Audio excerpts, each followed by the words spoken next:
رسول إله العالمين تعالى قديمك نادى يا رسول تعالى رسول إله العالمين تعالى قديمك نادى يا رسول تعالى رسول إله العالمين تعالى قديمك نادى يا رسول تعالى قديمك نادى يا رسول فلا فقيرا إلى مدين الله تعالى رسول الإله العالمين تعالى قديمك نادى يا رسول تعالى قديم بأقصى يدعو محمدا وليس يرى غير الرسول سمادا رسول الإله العالمين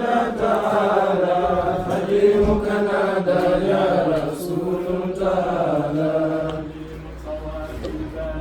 وهو مؤمن إجابا كريما والغير أطوالا رسول الإله العالمين تعالى قديمك نادى يا رسول تعالى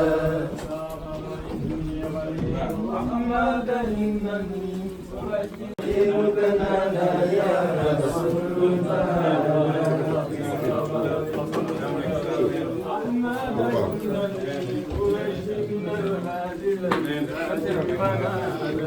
رسول إله العالمين تعالى قديمك نادى يا رسول تعالى الجود ما ترى بضيف كريم القدر يا ذا المقادة رسول إله العالمين تعالى هزيمك نادى يا رسول تعالى على مقدار كفك مصطفى البرايا عطاء لا يخاف زوالا رسول إله العالمين تعالى حليمك نادى يا رسول تعالى في كل حي قد حبت بنعمة وإني كشاس قد عروم نوالا رسول إله العالمين تعالى قديمك نادى يا رسول تعالى عليك صلاة الله ثم سلامه وتشمل أصحاب النبي وآله رسول إله العالمين تعالى قديمك نادى يا رسول تعالى رسول إله العالمين تعالى قديمك نادى يا رسول تعالى رسول إله العالمين تعالى قديمك نادى يا رسول تعالى قديمك نادى يا رسول فلا أرى فقيرا إلى غير الإله تعالى رسول الإله العالمين تعالى قديمك نادى يا رسول تعالى الحمد لله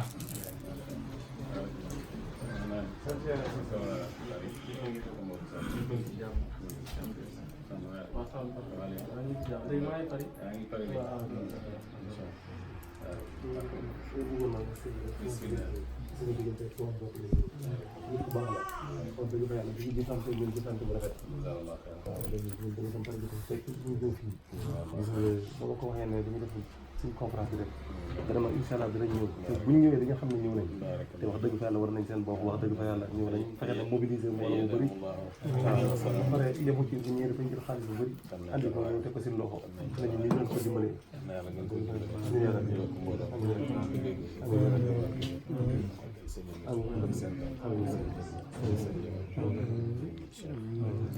macha allah yal na yàlla fay leen kontaan nañu bu baax macha allah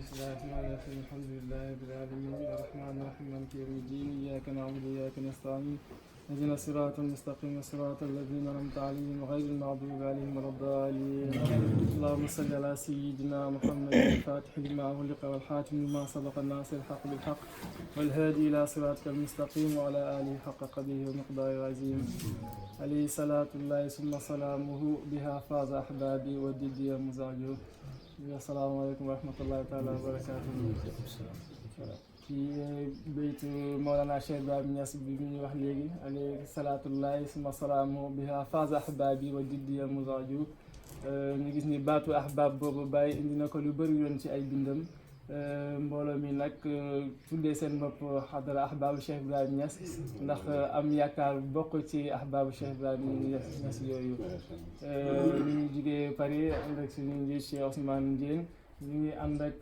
délégation bi suñu mag yi ci leen jiite di Alhaji Ba te moo représenté magu xadara bi ci wàllu jigéen ñi tamit ñu ngi ànd ak suñu yaay Mbène Ndiémé ak mama madame Touré ñu représenté tamit mag yi ci wàllu jigéen ñi bokk na tamit ci délégation suñu mbokk Pape Samba Sarr ak ndak suñu ñaari frère yu jigéen Rouen ñu def tamit muqaddam ci faydu bi ñu am mbégte loolu teew fii donc xadara bi mi ngi noonu nekk Paris di góorgóorlu ci faydu bi ñu ngi am ay activité saa su ne vendredi bu ne ñu ngi am xadaratul juma di ci def ay dars ak ay di jàng diwaan Mawlana Cheikh Ibrahima Niass ci misaal rek weeru koor bi ñu ngi amoon ay dars yu ñu doon def ci waxtaanee ci Mawlana Cheikh Ahmed Tidiane comme ni ñu ko bàyyi digalee te dars yooyu mi ngi woy ba léegi ñu ci toll ci Cheikh Ahmed Tidiane tukki yi mu daan tukki ak sëriñ yi mu daan àndal ñu nekk di woy ci loolu sëriñ yi mu daan dajeel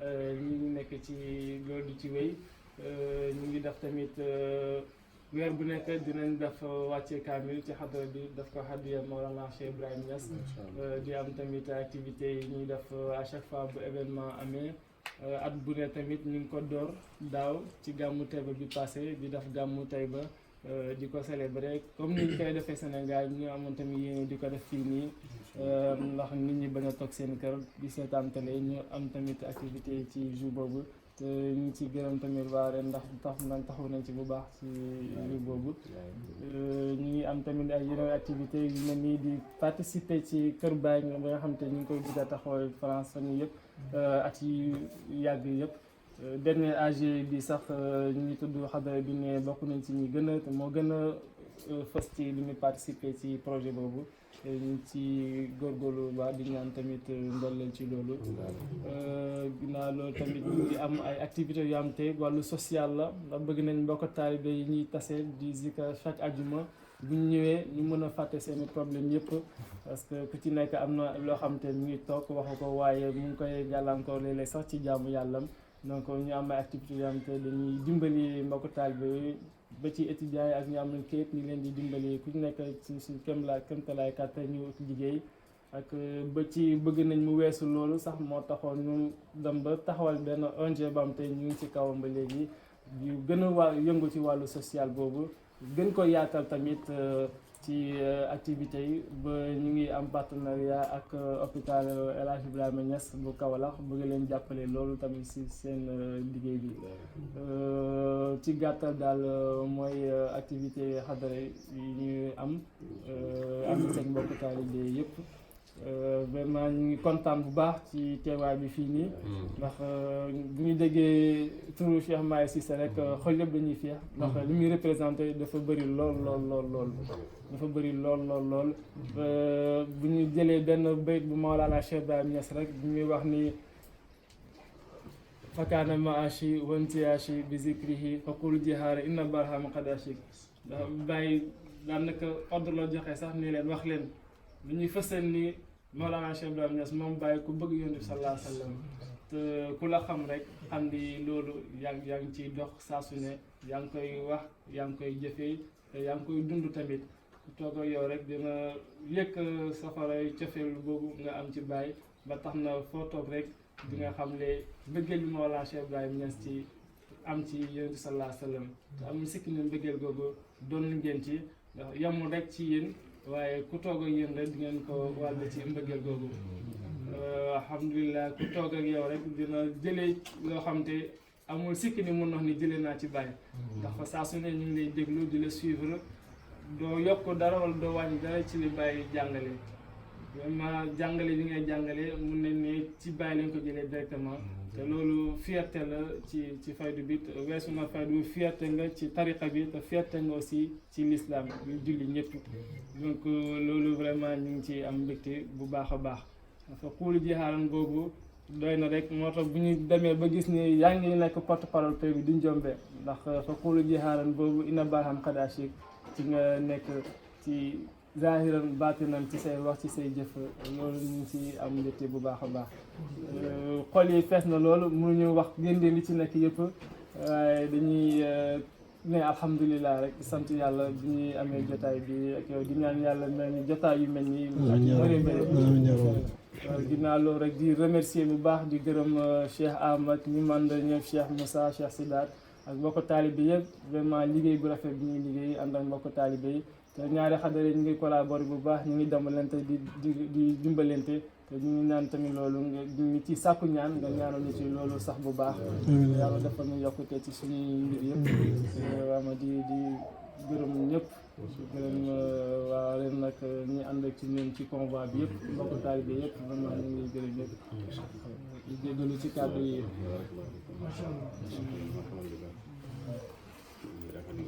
taalibe yi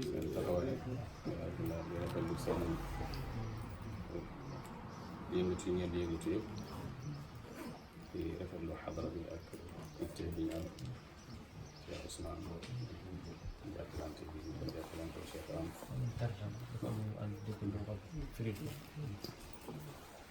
waaw ñu ngi rafetlu seen àndoo Cheikh nous vraiment ça se réjouit de ce compagnonnage que nous avons. ñu rafetlu tamit activité yi nga xam ne xadara bi ñu ngi ko am fële ci Paris. Je me réjouis aussi de ces activités qu'on a à Paris. am na loo xam ne ñun dund nañ ko ngeen gis ko. Et ça il dit qu'on l'a vu. am na ci loo xam ne ñu ko tuddee léegi yokk nañu mbégte ci seen activité yi.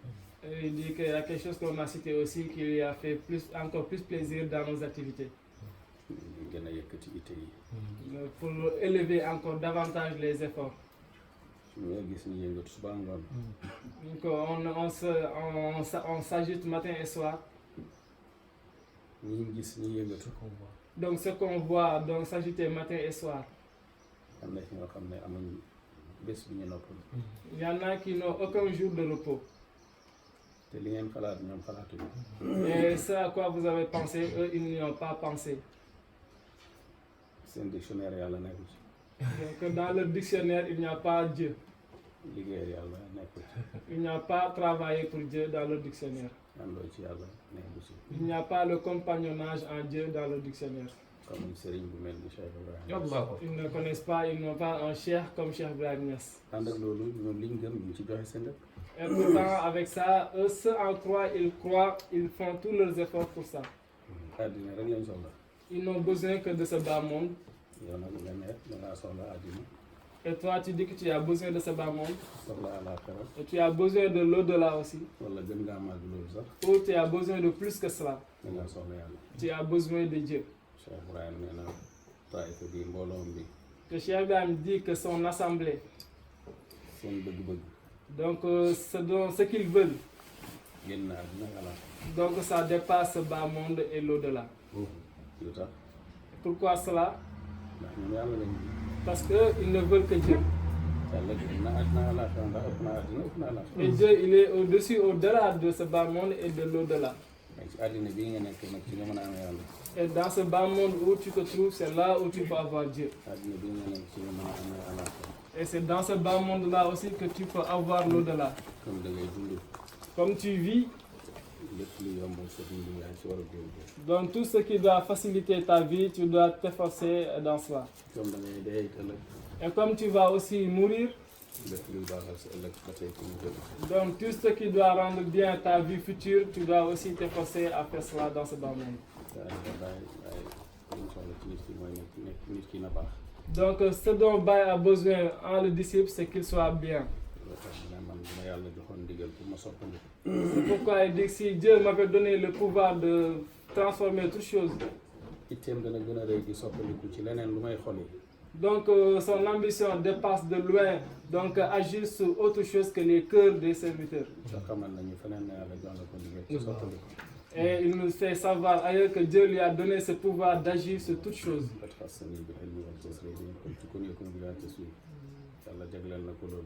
Et donc Dieu lui a consacré cela. Mais il dirige ce pouvoir-là vers les cœurs. Si les cœurs sont bons, c'est là que tu obtiendras quelqu'un de bon. C'est là que tu auras un voisin bon. C'est là que tu auras de bons parents. C'est là que tu auras une bonne femme. C'est là aussi que tu auras un bon mari. Et c'est là que tu auras de bons enfants. Et c'est là aussi que tu auras de bons parents, donc de liens de parenté avec eux. Donc si tout cela, si tes sont bons, donc la maison elle est déjà bien. Donc il faut qu'on commence par nous-mêmes. Donc que nous nous éduquons nous-mêmes, que nous éduquons nos familles, que nous éduquons nos compagnons. Et qu'on éduque la personne jusqu'à ce qu'elle devienne humaine. Parce que quelqu'un dont ton cher a dit, l'œil avec lequel je regarde l'être humain. Donc personne ne peut le regarder et le détester. Quand tu le regardes, tu dois l'aimer. Est-ce qu'il l'a dit ailleurs? Il dit que mon objectif pour la communauté, toute la communauté, c'est de les orienter vers l'ancêtre scellé de Dieu. Donc il a dit toute la communauté. Et dans cette communauté, il n'y a pas que les musulmans. Et il n'y a pas que ceux qui le suivent. Mais c'est la Ummah mohammedienne du prophète sallallahu alayhi wa sallam tout entière. Donc cette Ummah, quelqu'un qui a de l'amour envers elle. Donc à chaque fois, tu dois t'efforcer dans ce qui leur est utile. Donc l'humanité, donc c'est de dépasser ton soi. Mais quiconque n'est pas dépassé son soi,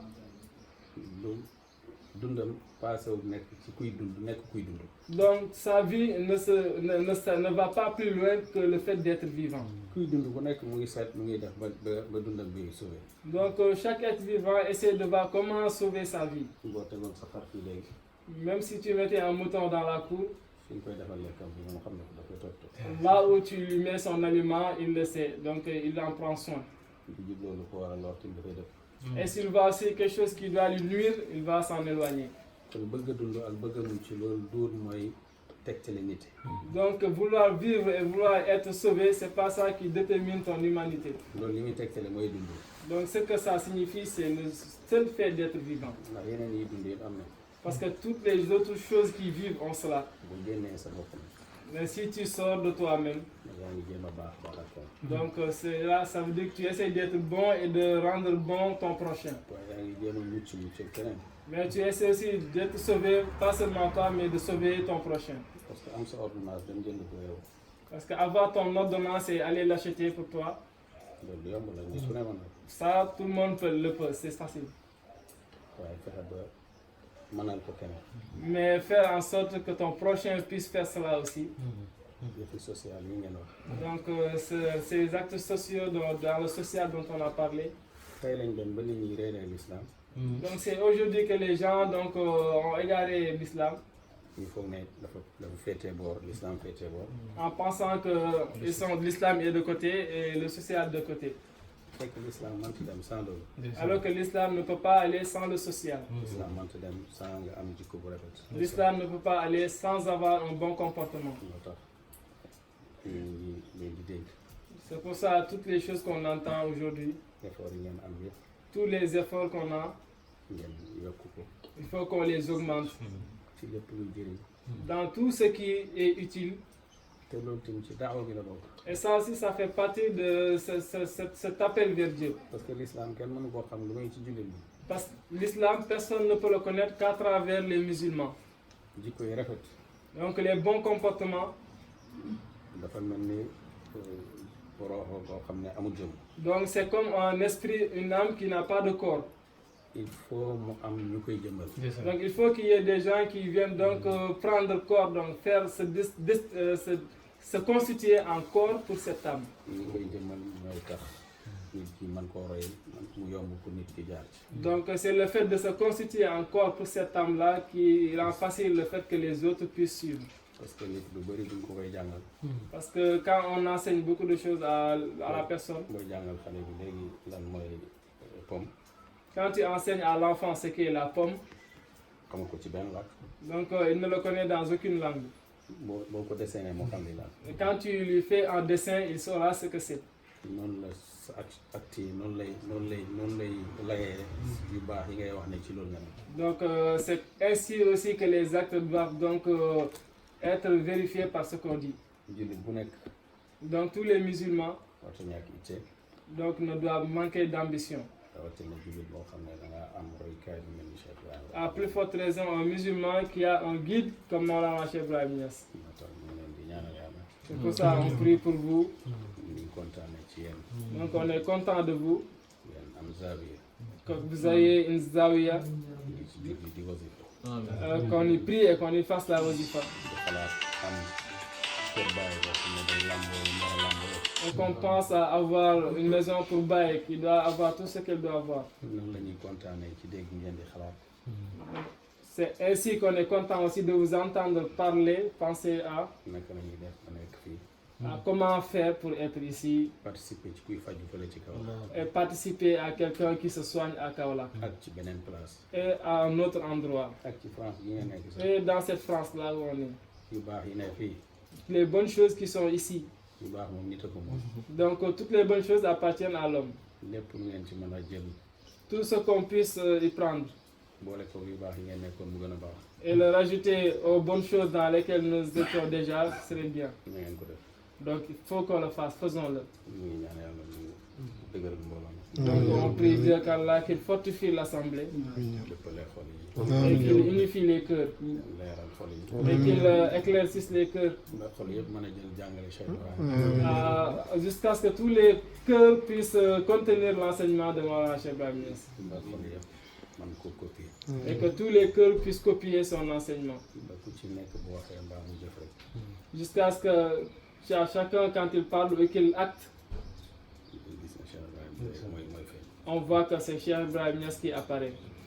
loolu ba léegi mën naa am. Et ça c'est toujours possible. yàlla yàlla boole. Allah nous unifie tous. yàlla yàlla saxal seen kàndoo. Qu'Allah donc fasse perdurer ce compagnonnage. Et ce compagnonnage, celui qu'on a avec nos frères de Rennes, on prie qu'Allah donc le fortifie davantage. Qu'Allah nous aide yokk seen moyen. et qu'il augmente nos moyens, yokk seen xam-xam. qu'il augmente notre connaissance, yokk seen mbooloo. qu'il augmente notre assemblée barke ci yëngatu yeeg ci daal yi. et qu'il bénisse toutes nos activités suñu bëggee et qu'il augmente notre amour entre nous et envers Maulana Cheikh Ibrahim Niass.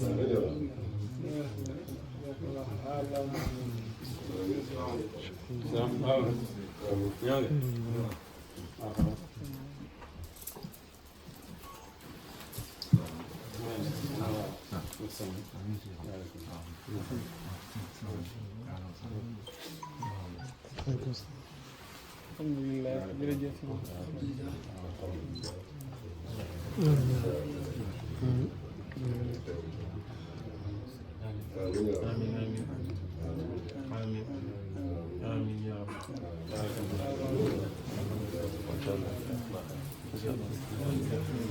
Macha Allah.